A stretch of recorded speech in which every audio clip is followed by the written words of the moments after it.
In this video on the Japanese style of bookbinding called Fukuro-toji or pouch binding, I'm going to demonstrate how to sew the outer binding in the historical variant called Tortoise-Shell, which is like this one. I have prepared my book block and covers. I've designated which side is the back. I picked the side that has the knots on the inner binding. I have glued my covers to my book block and clipped them down to make sure everything stays in place while I work. Normally, when I'm making a lot of books the same size, I prefer to use a template that I make out of a thin cardboard, but I'm going to show you how to do this without using a template. For starters, we're going to mark the 4 holes that are common to all of the outer binding styles. And those are located 3/8 of an inch in from the spine edge. That's the edge with the inner binding. So I'm going to measure 3/8 of an inch in and draw a line. You can, if you prefer, simply mark a line with a bamboo or a bone creaser or folder or your thumb or whatever you've got, but I draw a line to make it more visible in the video. So the outer 2 holes are located 5/8 of an inch in from the top and bottom edge. I'm going to measure 5/8, place a mark there, and do the same thing on the other side. And just use a ruler. I like to use a quilter square because that makes sure that I've got the line nice and even, but sometimes it's easier to just use a ruler. That's not 5/8, that's 3/8.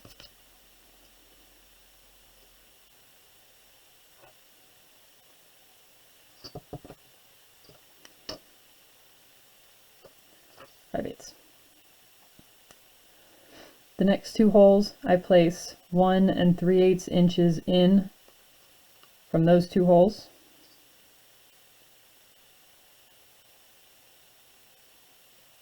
Now ideally you would place these holes such that your 3 long stitches will be equal in length. However, for the size book that I am doing, which is a half sheet of letter size paper, that doesn't work very well. The math doesn't work. So I selected 1 3/8 inches for these 2 stitches and 1 1/2 inches for the middle stitch as a compromise.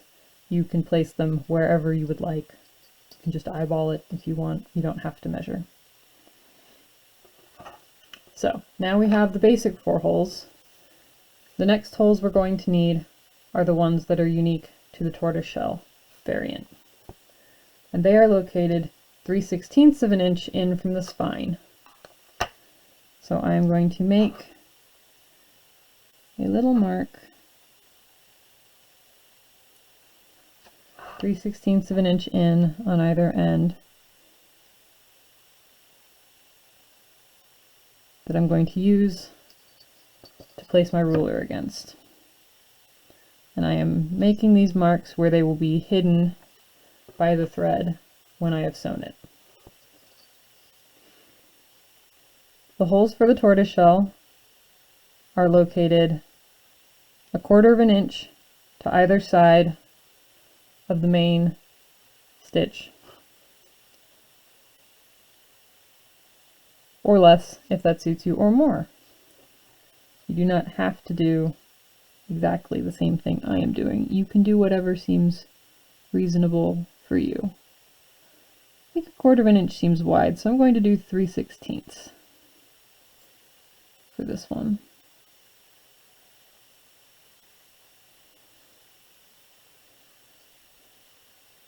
I'm going to do the same thing on each of the main 4 holes. I'm going to line up with an inch mark and measure out 3/16 to either side.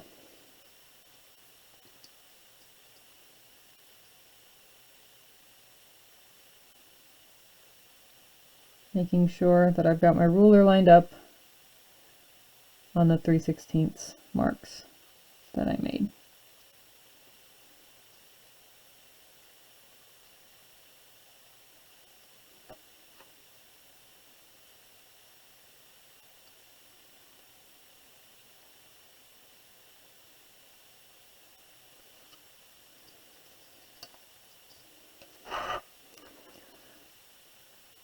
I'm going to lightly erase these marks that I placed in the middle that I used for measuring because I don't want to accidentally punch them. They will not be used. So now I have all of my holes marked. I am going to take my awl and a rubber mallet and something to protect my work surface, and I'm going to punch the holes out. You want to make sure that your awl, when you punch, is perpendicular to your book, not at a weird angle. And you're going to want to make these 4 holes slightly larger than the other holes because you will have to pass the needle and thread through them more times. I'm going to pause the video while I go punch the holes.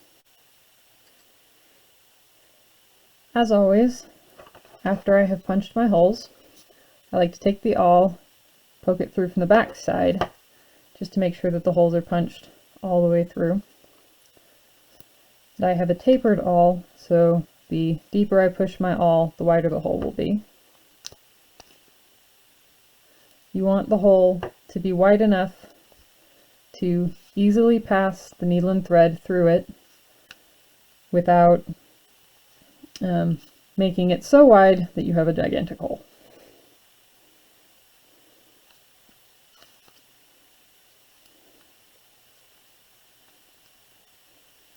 So, like I said, I'm making the 4 main holes slightly bigger than the other holes because the needle and thread have to pass through them more times.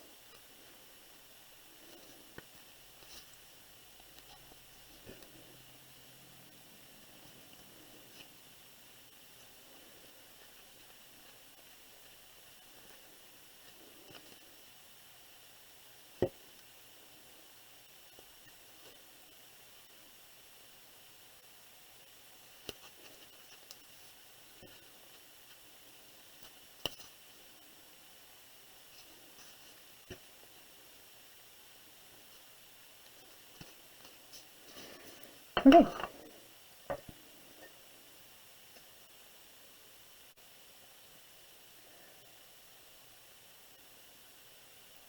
Next we're going to need our embroidery floss for stitching the outer binding.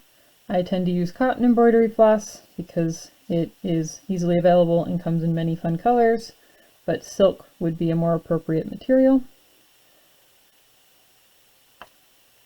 It needs to be approximately 7 times the height of the book. And I always leave a little extra for the tail and the knots. You will also need a needle. Any needle that has an eye large enough for your embroidery floss will work. Thread the needle. I use all 6 strands of embroidery floss because I like the stitching to be very prominent. You could use less strands if you prefer more subtle stitching. I also tend to choose a color that contrasts nicely with the cover of the book, but you could use one that blends in if you prefer. You're going to tie a knot in your thread.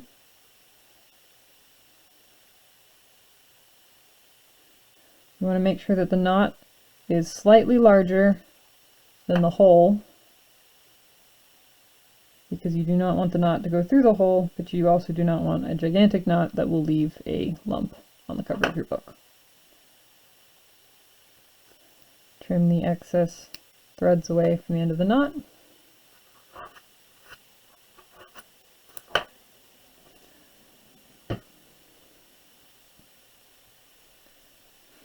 As with all of the outer binding stitches, you start in the second main hole from this side.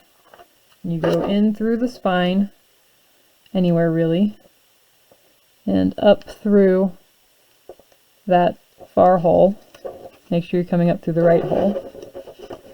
I find it easier to go through the pages first and then the cover of the book. You can do whatever works for you.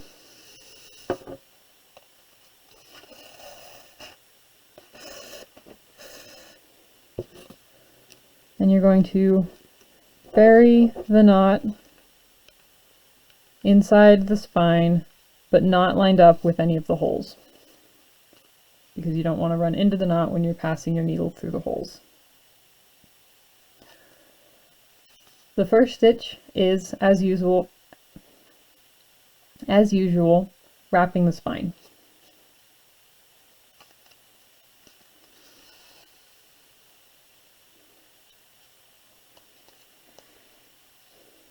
The next stitch, pick one of the side holes to go into. Doesn't matter which one.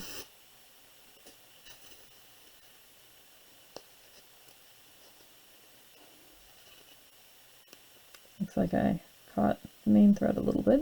That'll be okay.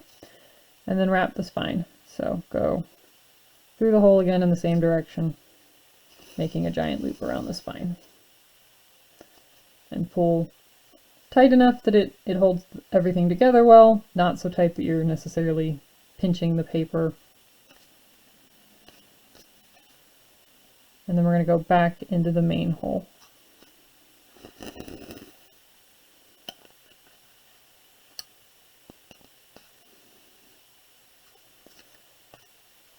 And then we're going to do the other side hole.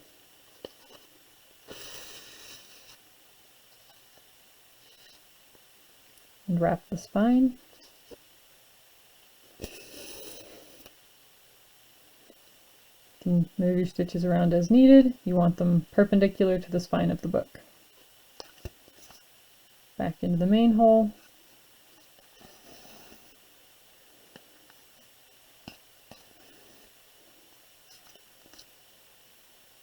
And then on to the next set of holes. So you do your long stitch, and then you wrap the spine.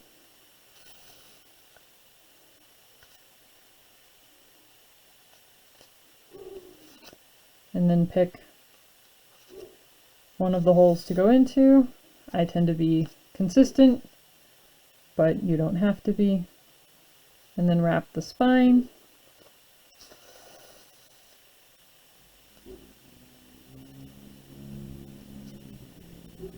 And then go back into the main hole. And go to the other side hole.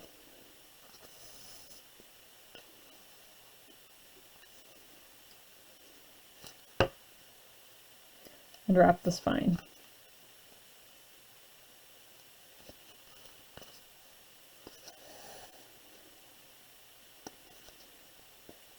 And then back into the main hole.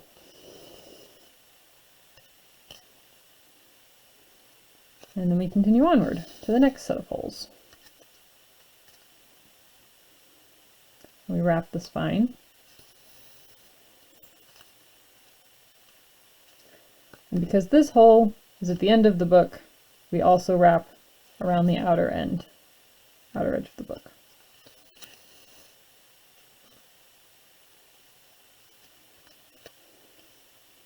And then we do the two side holes.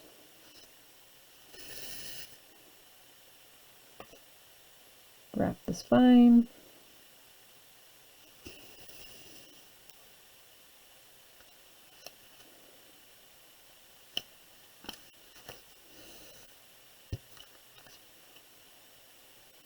And go into the other side hole.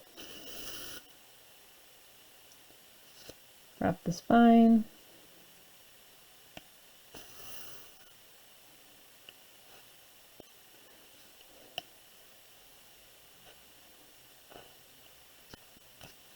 And then go back into the main hole.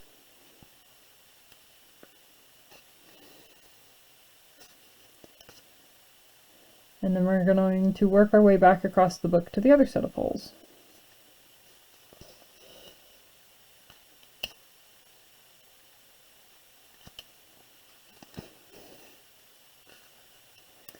The downside of binder's clips is that you may catch your thread on them. The upside is that they help make sure that the covers don't move relative to the book while you're punching your holes and sewing. Nominally, the glue that you use to hold the covers to the book in the center will do that, but I find that if the glue hasn't had time to dry, it doesn't hold very well. So, I'm going to wrap the spine.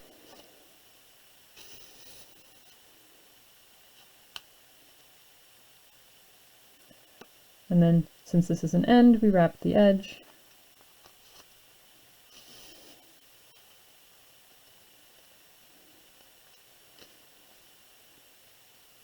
And then we do our 2 side holes.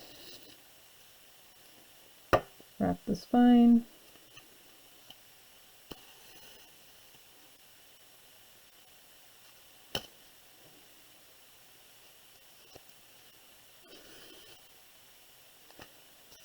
Do the other side hole. As you can see for this one, I didn't manage to get quite perpendicular when I punched the hole. But that's okay. It'll still look fine.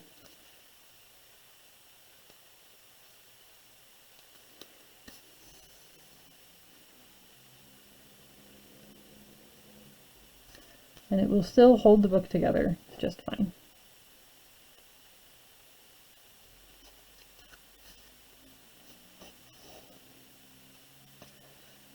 And then our last stitch to finish it up.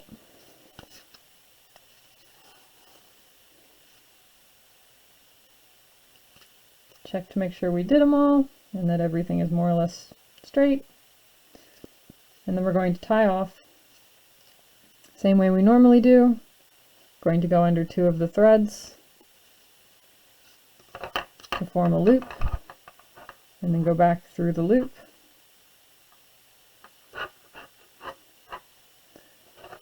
And then do the same thing again for extra security if you want.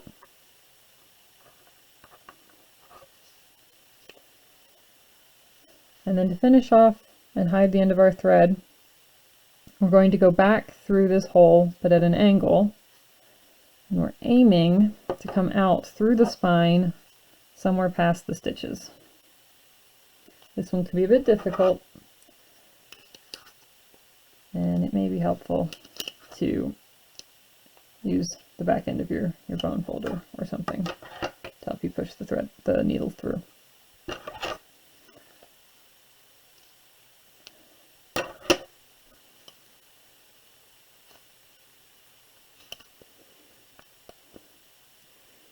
Sometimes the needle still doesn't want to come through, which is when pliers come in handy.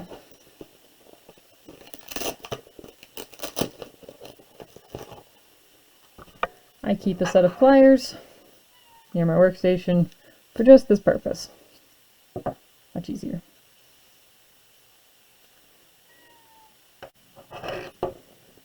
So we've got our excess thread out here at an angle. Take your scissors,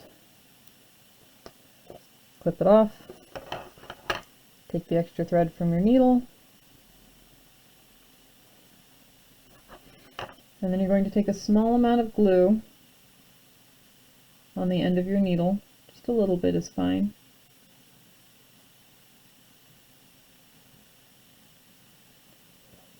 Glue does not want to come on the end of my needle today. There it is. Just a small amount.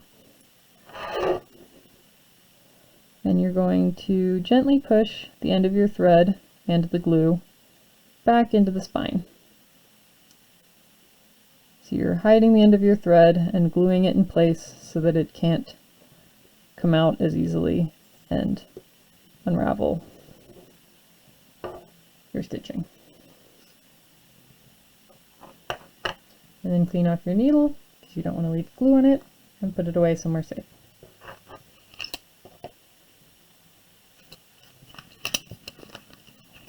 At this point you can remove the binder's clips.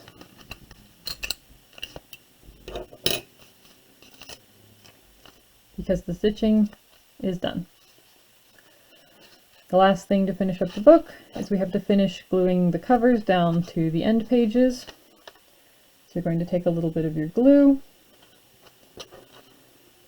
I use a rice starch based glue, but any kind of PVA or other glue that dries with some amount of flexibility is suitable. If you're making a book that you want to last for a very long time, you would want to use a archival quality glue.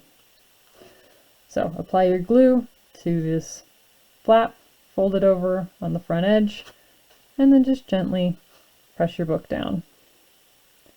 Give the glue a moment to set. Flip the book over and do the same thing to the other cover.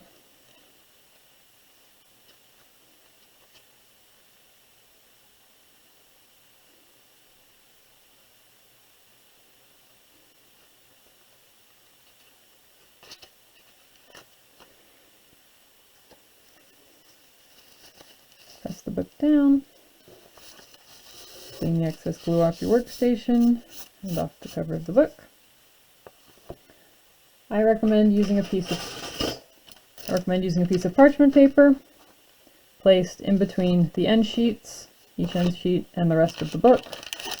That way any glue that seeps out around the edge of the end sheet won't accidentally glue your pages together.